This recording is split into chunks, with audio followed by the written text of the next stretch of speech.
Қайырлы күн достар, бүгін біз сіздермен сметанник пирогын жасаймыз. Ол үшін бізге ұн, жұмыртқа, қант және сармай керек. Алдымен ұнымызды електен өткізіп аламыз.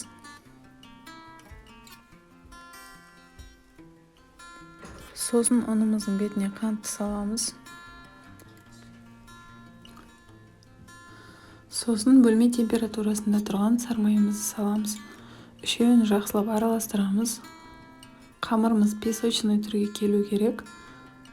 Песочный болғаннан кейін оған жұмыртқаны қосып, қамыр түріне келгенше илейміз қолмен. Міне қамырымыз дайын болды. Және бұл қамырды алып, пакетикке салып, холодильникке 30 минутқа қойып қоямыз.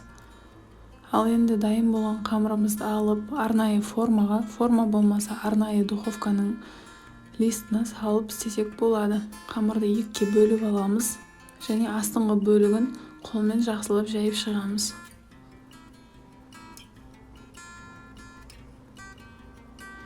Енді қамырдың екінші бөлігімен қамырларымыздың шет-шетін жағып шығамыз. Міне осылай қалыпқа келтірдік. Вилкамен немесе қасықпен шет-шетін түзулеуге болады.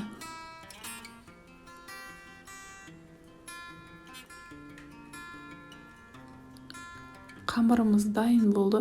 Ал енді салмасын дайындауға кірісеміз. Ол үшін бізге сметанник, қант және жұмыртқа керек. Ыдысқа сметанамызды саламыз. Менің сметанам 20%-тік. Қант қосамыз және жұмыртқаны қосып, 10-20 секунд ұзақтықпен араластырамыз. Миксермен араластыруға болмайды. Венчикпен немесе шаншықпен араластыру керек. Дайын болған салмамызды қамырымыздың ішіне құямыз.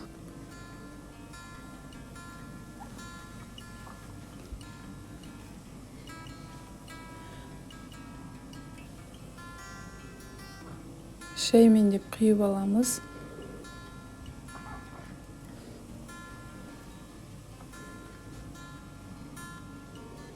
Міне қамырымыз дайын, сметаннигіміз дайын. Және қызып тұрған 180 градуста қызған духовкаға саламыз. 30-45 минут шамасында пісіреміз.